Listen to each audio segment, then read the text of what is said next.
and thanks for tuning into the episode of Formscan on irishracing.com. The sun is shining and the flat is coming back, and I'm delighted to be joined by Mark Boylan. We're going to run through mostly a flat card, but we're going to start off with Haydock. Mark, it's kind of changing of the guards now. I suppose Punchestown is over and we're in full swing.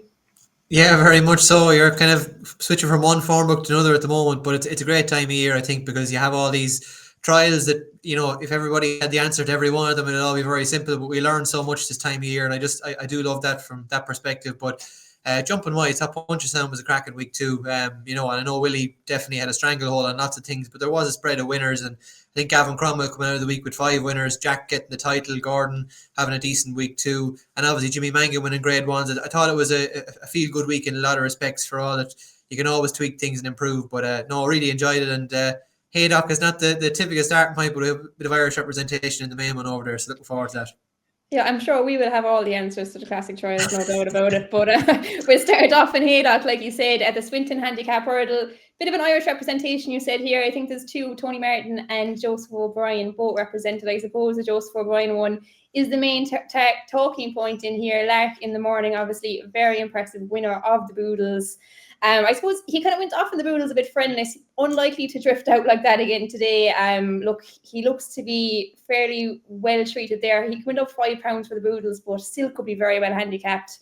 Gets the weight for age allowance. Are you fairly keen on him, Mark?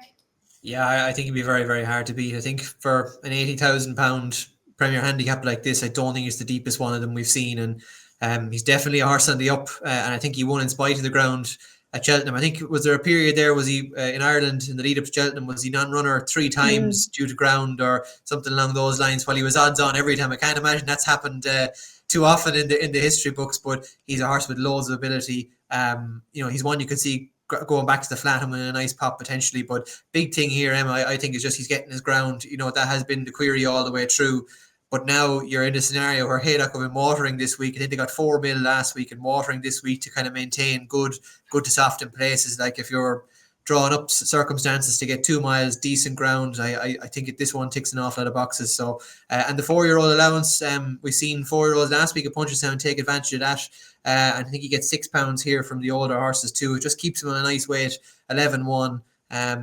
Look, there's a few threats there. The British team, I thought the Hobbs and Johnson White horse ran really well at Aintree last time. And interesting to see Harry Cobden is sticking with Rare Middleton over Affadil of Paul Nicholls' Affadil fourth, the Scottish champion last time. But just get the impression, Emma, that Lark in the morning, you're looking at a mark of 130 in a race like this when there's so many ducks in a row.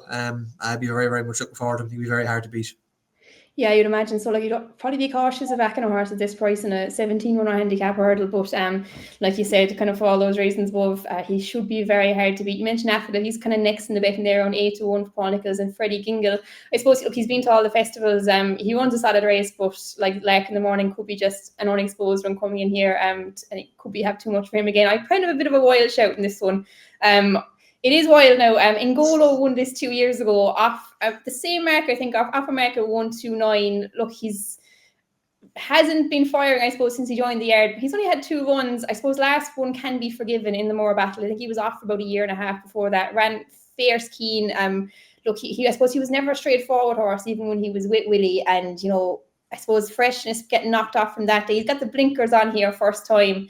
He's a 9-year-old. He's not improving, but he was rated 140 at his peak in Ireland, 142 even, I think.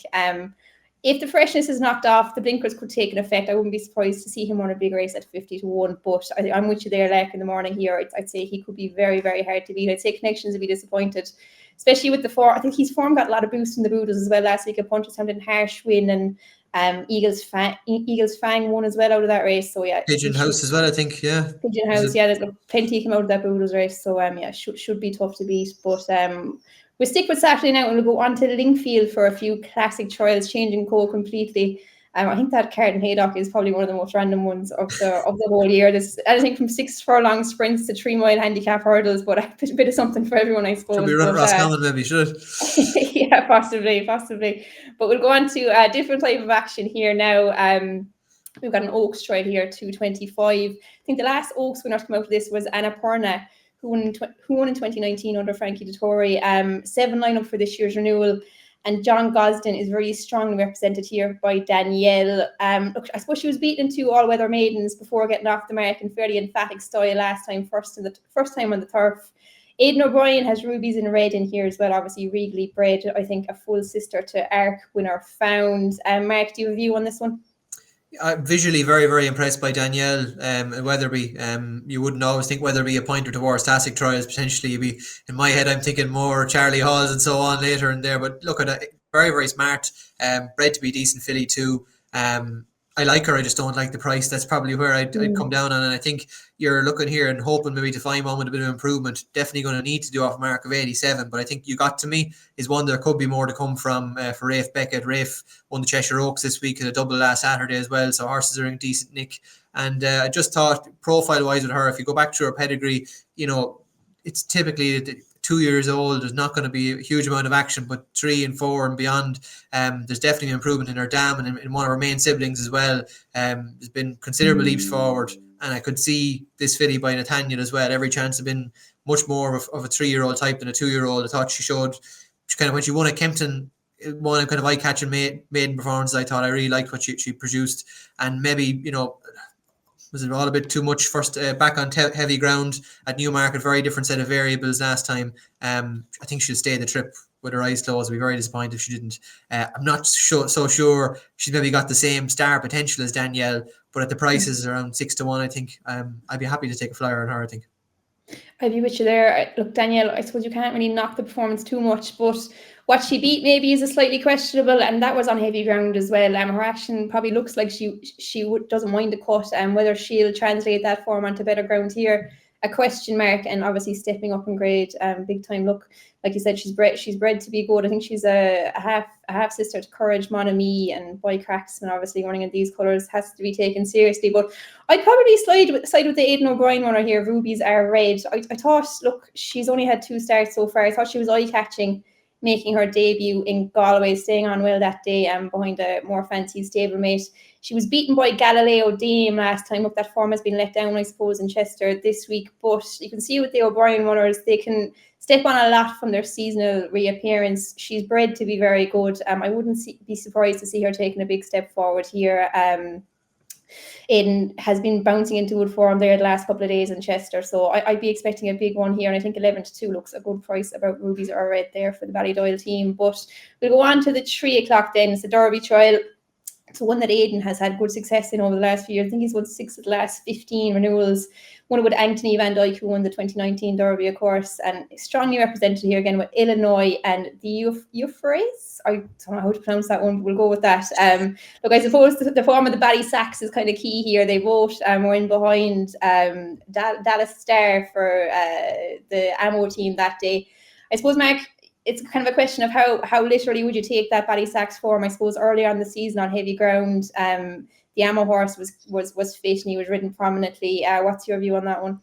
I absolutely, a 50-1 winner and a 5-runner Ballysacks. It was a hard result to fully get your head around, I felt, Emma. And I'm not discarding this horse on that basis because a 2-year-old form is good Illinois, so I'm not just throwing him out because I'm not sure what to make of the form of the Ballysacks. But I do have a stronger opinion that Defiance was really, really promising in what he showed in the Epsom last time. I thought that was watching the race, not knowing the result, watching the replay back, and I was thinking, this is surely the winner. This is surely the winner. The way he's coming home, and he didn't quite get there. But I thought he'd be very, very hard to beat in another trial. And given kind of there are question marks to a degree with the Ballydoyle pair here now, I think it could be an opportunity for Defiance to go and kick on. I just loved how he came home. He travelled nice, but found plenty. And you'd imagine getting up and trip is going to be no issue to him either. Even the experience he gained last time, like surely that would have really made a man of him too in terms of sharpness or something like this. So I think there's an awful lot to like about him. And for all that nobody trains Derby winners like Aidan O'Brien, I think if Aidan O'Brien was training Defiance and it was a run like that last time, I think he's a good bit shorter than 5-2. So Roger Varian having a good run at the moment too. So look, at Defiance for me, Emma, I'm pretty taken by what I saw last time. Just hope he can go and build on that now. Yeah, I'm with you on that completely. Yeah, I thought eye-catching, like you said, and managed to step up and trip that day. You mentioned it, look, no one trains Derby winners like Aidan O'Brien, but I'd say he probably has stronger contenders in the yard than these two. But wouldn't be surprised to see him step up on that Ballystacks form, like you said. But yeah, I'd be with Defiance here as well. I wouldn't be surprised to see him stepping up on that last one at Epsom that time. I just kind of, before I move on, I'm going to have to ask you, when we're talking about the Derby, your thoughts on City of Troy in the Guineas last weekend. Where do you start? I don't know. Like, really, really disappointing. And, you can run below form and then you can run like that. So, I'm absolutely fair to say we didn't get an accurate representation of where he is. But I would have concerns just, at this time last year, I would have said the same thing about Augusta Dan, and I got my fingers burnt. I couldn't have had him going to a Derby off the back of what he showed. But this guy, on paper, just not guaranteed to stay the Derby trip. But listen, you doubt Aidan O'Brien or Pearl, but for me now, I can't really can't be going down that road. If he wins, let me go and be amazed by what Aidan O'Brien can do, but I won't be paying the privilege to find out and backing him at any sort of price. I'll just be letting him run. But if he does, to me now, it'll be equal sort of achievement to getting it back from Augusta Dan. To me, that was a once in a lifetime thing to see it. If he does it twice in 2 years, it'll be some magic trick. Yeah, for sure. He's still favoured for the race, but hoping Defiance can be a little bit closer in the market at the end of Saturday evening. But we'll go on. We'll have one chat about a race in Naas, the feature race in Naas. It's the Naas Stakes. It's 4:15 there. Yeah, I thought this was a really trappy contest. We don't have any prices for this, but on the tissue, it's 5-2 Jesu for Joseph O'Brien, 11-4 Flight of Fancy, and 3-1 Madame Celeste. Mark, I thought this was really difficult. I suppose Flight of Fancy form ties in there with Rubies of Red, so it might be worth keeping an eye on that trial in Lingfield before getting too involved in this one. Did you have a view on it?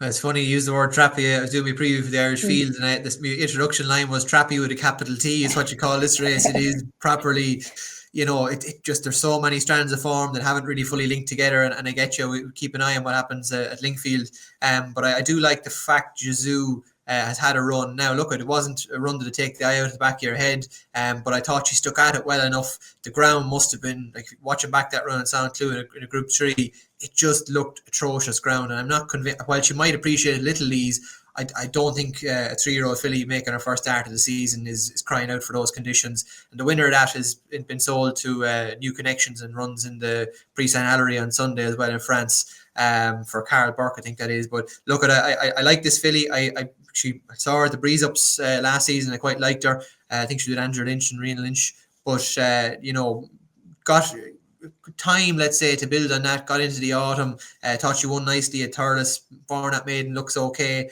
and I like the form of that Newmarket race. As we touch back on there with the Rafe Beckett filly in the Lingfield Oaks trial, ties in with her. She was ahead of her on that occasion. She was second, and the Beckett filly was fourth. So I'm just thinking, if she has stepped forward for the run and is to get back to the black type potential she showed last season, it's a very open race. See the Boss is in there too. I like her as a filly. I like what she did at Tipperary, first time up, and didn't run badly at all. Champions Weekend, then behind Kitty Rose.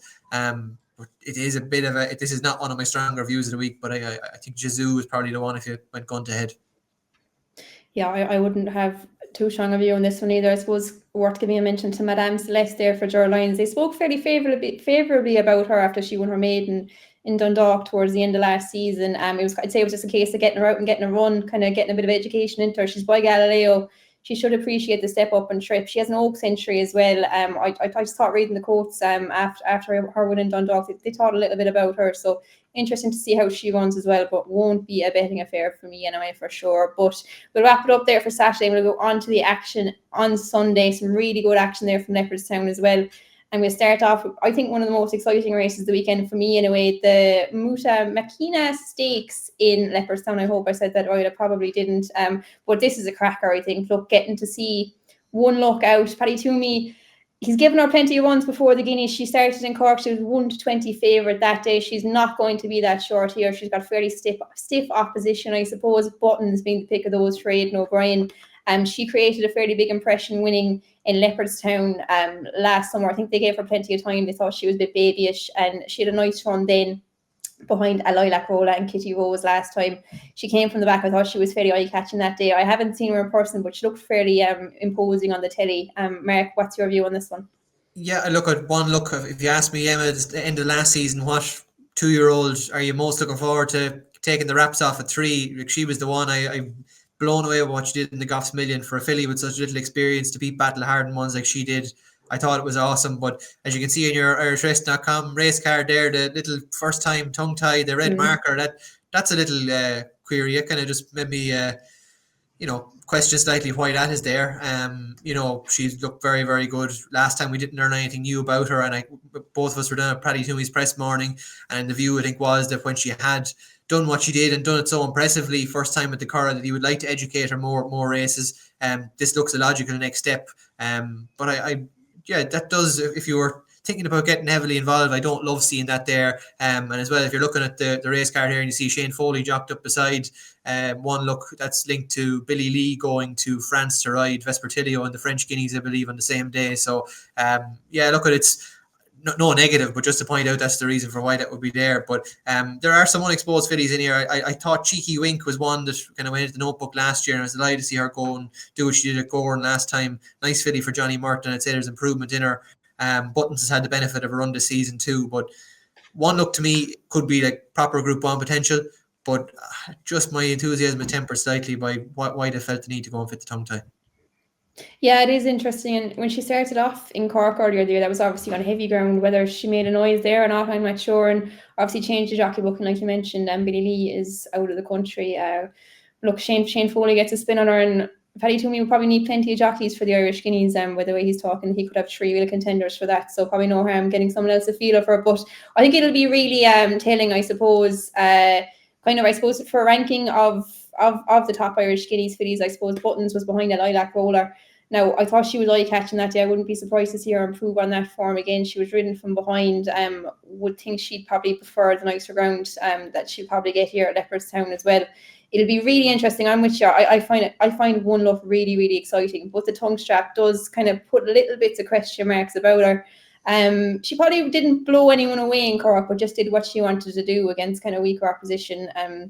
You'd imagine she'll step up plenty here. I won't be having a bet in the race, but it'll be a cracking contest. Kind of getting to see who will be kind of leading the. I think one looks about 2-1 for the Irish Guineas at this stage, so could be more revealing after this one. But we'll go on to the 3 o'clock there. It's the Amethyst Stakes. No prices here again, but I suppose Yosemite Value is an obvious starting point there for Donnacha O'Brien.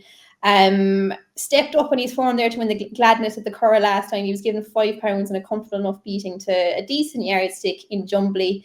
I think he missed most of his 3-year-old campaign, had a bit of an injury, but came back and has been pretty solid and consistent since then. Always seems to run a very good race, and I wouldn't be surprised to see him land this one either. Mark, what was your thoughts on here?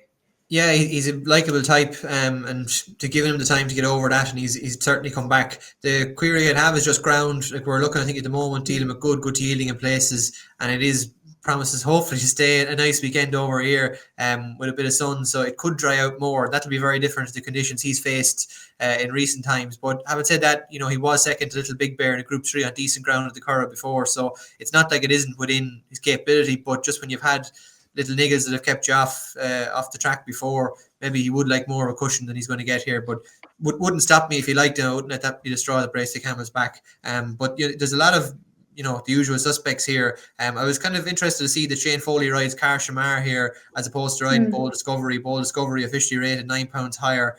Both of them have been gelded since last season, so there's potential for them to improve. But like Car Shamar, I liked what he did last season. He beat Unless at Dundalk, and then big run on the Irish Guineas. I think he was 6th in the Irish Guineas behind Paddington, not beating all that far, maybe 4 lengths. But the wheels came off after that, and one of the comments at Tipperary was that I don't think he moved well up the straight on his last start. So I think you can probably draw a line through it that he wasn't in right physical shape come the end of the season. He had a light campaign, but I think there's more improvement to come, and it's a positive for his chance that the chain prefers more Bold Discovery. But I like a hard knocking type in here. If the ground was softer, I'd like Power Under Me, but I think Real Appeal, he's not sexy or snazzy, but he knows how to win around here. These conditions, decent ground, a mile around the bend.